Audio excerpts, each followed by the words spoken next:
Greetings, everyone. I'm Tom.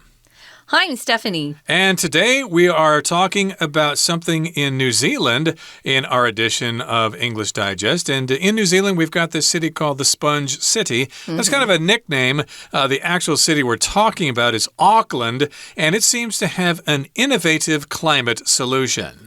Yeah, very different. So we're going to talk about how this particular city seems to be able to absorb a lot of water. We're going to learn from them. But first, guys, as we always do, we're going to read through today's lesson, and then we'll be back. The sound of rain often echoes through the streets of Auckland, New Zealand. One of its longest urban streams, Te Aonga, also called Oakley Creek, frequently swells and overflows its banks. In the past, this was a major problem as the water carried a harmful mixture of oil, debris, and sediment into the nearby suburbs. This toxic combination subsequently polluted the city's harbor, rendering its beaches unfit for swimming. However, Auckland has undergone a remarkable transformation, which demonstrates how cities can rise to environmental challenges through innovative urban design. Auckland, a lively metropolitan city situated in the North Island of New Zealand, occupies a narrow isthmus between two major bodies of water. To reduce the risk of flooding, Auckland launched an ambitious project in 2016 to restore Te Aonga to its natural state. The concrete that formerly lined its banks was removed, and the stream was allowed to meander naturally, creating a lush environment that's now home to native vegetation and wetland plants. Additionally, Underwood Park and Walmsley Park were built to collect stormwater, soak it up like a sponge, and slowly release it back into the creek. This project has not only improved the area's aesthetic appeal, but also allowed Auckland to become a sponge city.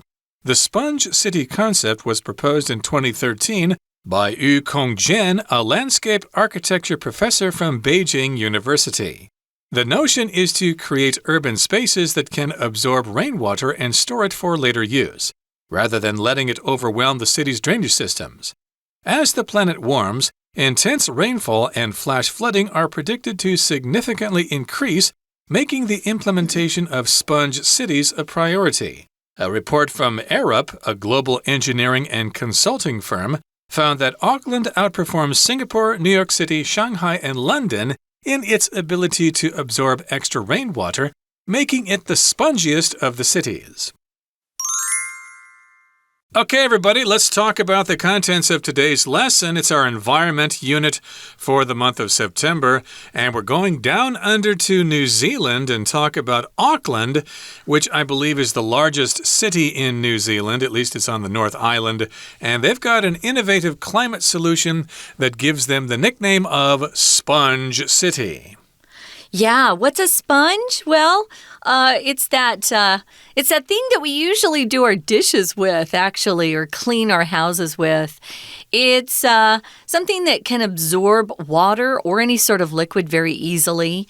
There are animals called sponges, but we also have sponges that we make that are man-made these days. But if something is a sponge, you could even describe a child as being a sponge at school, meaning they absorb knowledge and information very quickly. They're very interested in what they're learning.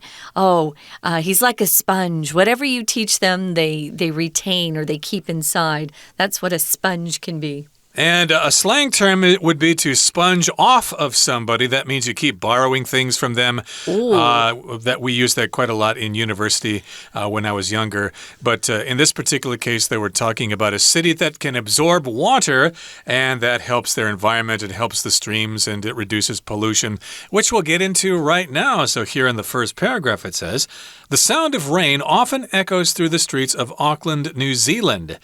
Indeed, this tells us that it rains a lot in Auckland, New Zealand, and you will hear the sound of rain echoing through the streets of Auckland. That means it kind of bounces off the buildings, and it creates a kind of interesting auditory effect. Yeah, I bet it sounds kind of cool. Well, they've got one of the world's longest urban streams. A stream is another word for creek, which is just a small river. It's fresh water. It's not salt water. So they've got this urban stream, meaning that stream or creek actually runs through a very populated city center. So there are a lot of people. It's not out in the country or, out in the suburbs even. This is an urban stream. And they call it's a Maori word. We're pronouncing it Te-Auanga. We're not sure that's the exact pronunciation, but we're trying. But it's also called an easier to pronounce name, and that's Oakley Creek. And again, a creek is just a small river. It's fresh water, and it's usually fun to play in creeks. Exactly. So we've got streams, we've got creeks, and we've got brooks. They're all kind of the same thing. They're just small, narrow rivers. And, of course, this one's called Oakley Creek or Te-Auanga, and it frequently swells and overflows its banks. So if something swells, it just gets larger. Like if you sprain your ankle, for example, your foot will swell up. It will get bigger and bigger because I guess your body is trying to repair itself after the injury. And so it often increases in size and the water level goes up, and then it overflows its banks. The bank, of course, is the side of the river, and if something overflows something, well, it goes over it and water starts spilling in the areas around it. Yeah, maybe you've done this before. Maybe you've been filling up a bathtub and you forget that water is running, and you go and walk away to do something else, and suddenly the water overflows and it just starts spreading around your floor and then the apartment. It's kind of a mess. Things can overflow if you have too much stuff in something. It goes past the limits. So it overflows its banks, and as Tom said, banks of a river are just the sides that keep the water inside that little narrow area where it flows through. So in the past, it says this was a major problem, as the water carried a harmful mix of lots of things that you don't want getting into your soil usually, because it hurts people, and that's oil, debris. Debris is just garbage or leftover remains from something that you don't want. And sediment is usually the stuff that you find at the bottom of rivers or streams or creeks. Sediment. And that would go into the nearby suburbs where people usually have their homes and are living, and they like to keep that stuff out. So they're probably not very happy about that, and this toxic combination subsequently polluted the city's harbor, rendering its beaches unfit for swimming. And that, of course, is not good for tourism. We're describing this river water as being toxic, or a toxic combination of all these different things. Toxic means poisonous. It's not good for you. It can make you sick. And a combination, of course, is a mixture of things. And subsequently, or after that, it polluted the city's harbor, and it rendered the beaches unfit for swimming. Now, here we've got the word render, and that can mean quite a lot of different things, but here it's being used as a verb. That just means it changes something so that it results in a certain way. Yeah, a render can actually just mean made or done. It's an interesting verb that we use in different ways. So it makes the beaches unfit for swimming. Ooh, and if you've ever done any study about Australia or the folks down there, you know they love to swim. So, yeah, the beaches are really important to keep clean. So it's a toxic combination. It's unhealthy, toxic, just means poisonous, not good for people. So it says here, Auckland has undergone or gone through a remarkable transformation. We use this word transformation when something changes very dramatically. So maybe you are remodeling your home and it looks terrible when you start. But when they finish, it looks like you are living in a palace. That would be a remarkable transformation.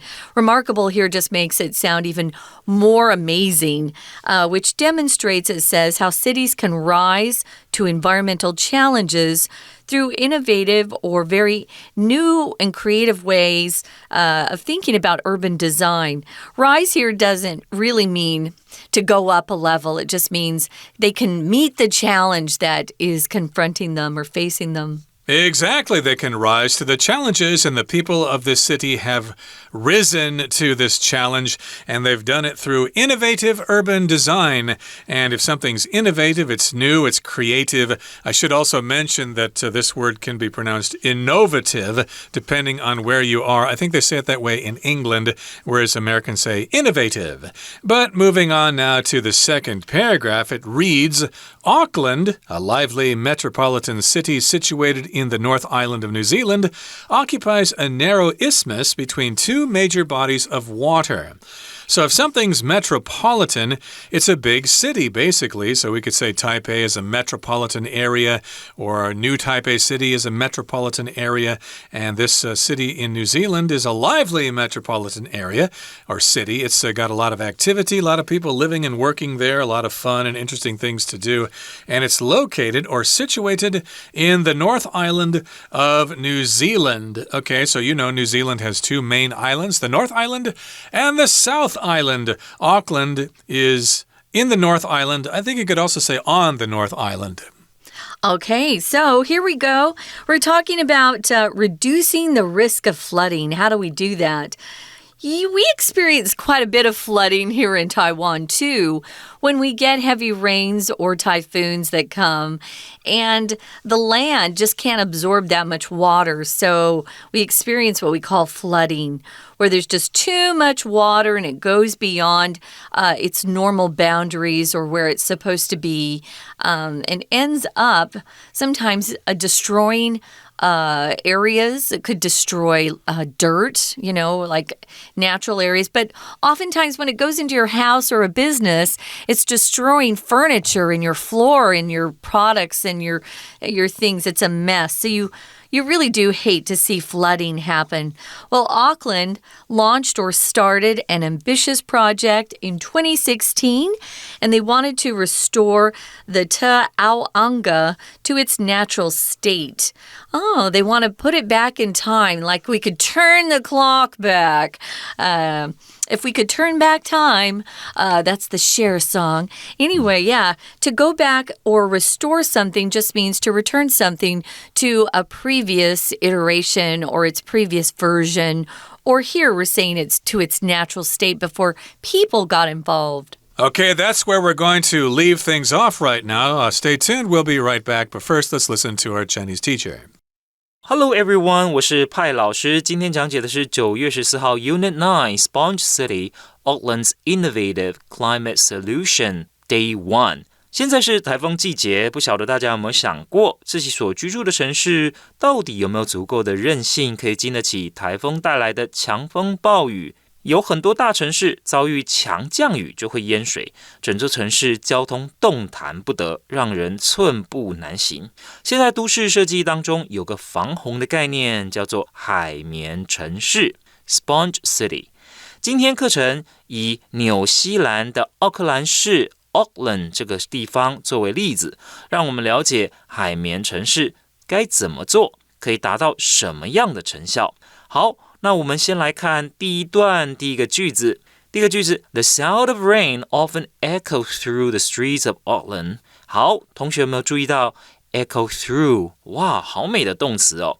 不过这不是文学的文章，作者却用了比较诗意的写法。事实上是在告诉我们说，纽西兰 Auckland 的街头常下雨。好，再来我们看到第二个句子。到了第二个句子呢，其实就做了场景的转换了，提到了奥克兰最长的一条溪流，它有泛滥成灾的问题哦。请同学看到动词 swells。 好，这里呢有两个动词用 and 这个对的连接词来连接。前面的这个 swells 一般我们知道，如果用在人的身体上，好像是说某个地方有肿胀的问题。那这里的 swells 呢，所指的呢是溪水暴涨，所以后面 overflows its banks 就等于溪水太多了，因此呢就蔓延淹到了河岸之外了。好，再来请同学看到第三个句子，这边要请大家注意到主要子句的 be 动词是过去式 was， 表示现在已经不再是严重的问题。那为什么之前很严重呢？ as 是副词连接词，表示因为，后面就是原因。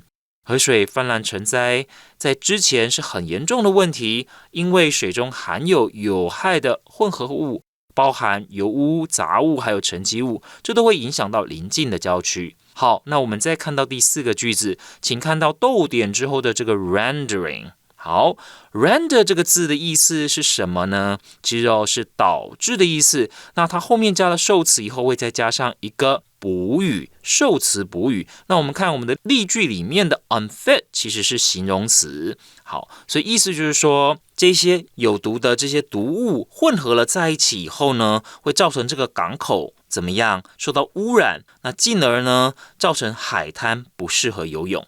再来，请同学看到第5个句子。第5个句子这里呢，好，我们可以看到奥克兰经历了一场令人瞩目的转变，展示了城市如何透过创新的城市设计来应付环境的挑战。所以我们请同学特别注意的呢是词语的搭配，历经转变 undergo a transformation。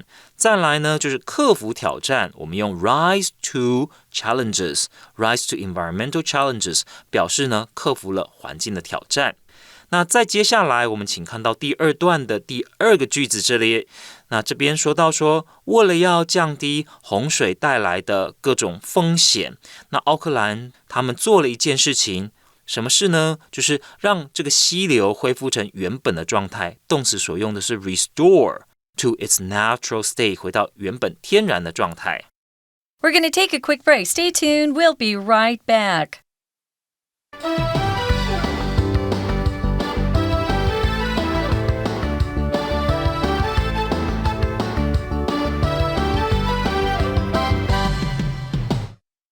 Welcome back, guys. This is our environment unit, and we're focusing today on a city down under. If you hear people talk about we're going down under, here we're going to Auckland, New Zealand.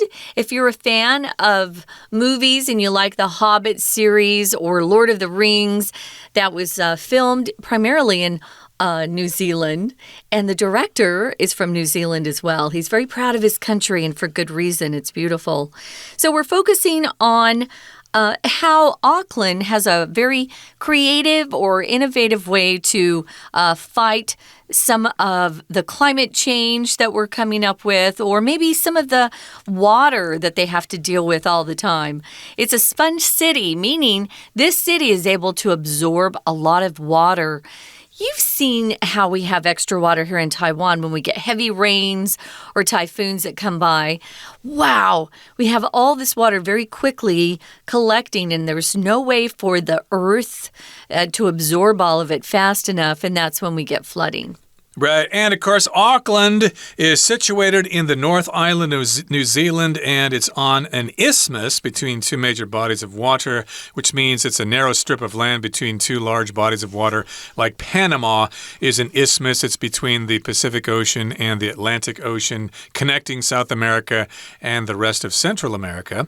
And Auckland, I suppose, has this problem because it's so close to water, and it has waters on both sides, and they want to reduce the risk of flooding. So they launched an ambitious project way back in 2016 to restore Te Auanga to its natural state. Okay, so what did they do? Well, the concrete that formerly lined its banks was removed, and the stream was allowed to meander naturally, creating a lush environment that's now home to native vegetation and wetland plants. So the river there, Te Auanga, was lined with concrete on the sides of it, I guess to keep the water in a certain location so they could build buildings behind it and they wouldn't have to worry about flooding and things like that. I think they did something similar with the Geelong River in Taipei here. It used to meander all over the place near Dodger there, but they straightened it out and they put concrete on the sides of it to make sure it would flow in the desired direction. So here in New Zealand, they got rid of that concrete that was lining the banks. It was removed, and if you do that, the stream can meander naturally. To meander just means to go wherever you want to. You go left, you go right, and you don't really know where the thing's going to end up. Yeah, meander is similar to wander or ramble. You just kind of go go somewhere, but you're not going on a direct course, and sometimes you don't have any plans. So meander.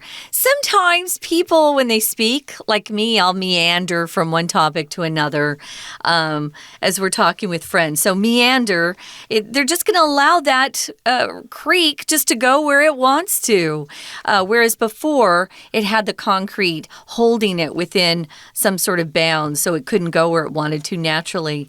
It's kind of, I think, dangerous to remove the concrete and just let it go natural, since now we have people living there and buildings, supposedly, and other things nearby. But what it did is it created a very lush environment. When something's described as being lush, it's usually very green. There's a lot of vegetation. I live in a desert, so you would never describe a desert as being lush. Usually you need a lot of water, and so it produces a lot of beautiful plants and trees. And that's now home to native vegetation. Vegetation just includes any kind of plant, tree, that is native to the area. That's where it was originally found. And there are wetland plants there too, so they've got a lot of water. Right, plants that specifically grow in wetlands or areas that are wet, like sloughs and swamps and places like that. Yeah. Additionally, Underwood Park and Walmsley Park were built to collect stormwater, soak it up like a sponge, and slowly release it back into the creek. So they specifically designed and built these two parks, Underwood Park and Walmsley Park, and they were built to collect stormwater. Okay, so when it rains really hard, when they have a hurricane or something like that down there, or if they get typhoons down there, I don't know if they go down that far south, but in any case, when it rains a lot there, this particular area with these two parks can soak up the water like a sponge. So here's a phrase to soak something up, and that is what a sponge can do. It soaks up water. It absorbs the water into itself so that the water is no longer where it was. Now, this was their idea, and what had happened is it would soak up the water and then slowly release it back into the creek. So it wasn't a lot of water all at once, which led to horrible flooding. This project has not only improved the area's aesthetic appeal, but also allowed Auckland to become a sponge city. Aesthetic is one of our vocabulary words. We use it when we're talking about how something looks, the beauty of something. A lot of artists, of course, are concerned about the aesthetic of what they produce, whether they're architects or dancers or visual artists who like to paint or things like that. Their aesthetic is very important to their style and what they consider to be art. So moving on to the final paragraph, the Sponge City concept was proposed in 2013 by Yu Kongjian. Well, he is a landscape architecture professor from China, Beijing University. So if you're a landscape architecture professor, you focus not on plans or architecture drawings for buildings, but you're coming up with landscapes. And we have a lot of these people these days, actually. My brother does a lot of landscape architecture work. And instead of focusing on how to build something, they're looking on how to arrange, nature outside so it looks as beautiful as possible. This guy, of course, is from China. And the notion is to create urban spaces that can absorb rainwater and store it for later use, rather than letting it overwhelm the city's drainage systems. So, of course, cities have these drainage systems. The water goes under the street and it goes down into rivers, and then the rivers flow into the ocean. I think there's something in Tokyo where there's a large open space under the city, so if they get a big flood or something like that, oh, really? The water will go down there, so it won't flood the streets above. That's a similar concept, but this is the idea, or this idea, is to absorb or soak up or sponge up the rainwater and store it for later use. So it keeps it there, and you could use it later to water your lawns or to grow vegetables or whatever. And it won't overwhelm the city's drainage system. It won't cause it to have a disaster. So they're worried about as the planet warms that we might have more intense rainfall, flash flooding, and that would lead to some tough situations where there would be a lot of flooding in cities especially. So this is what they've planned on doing.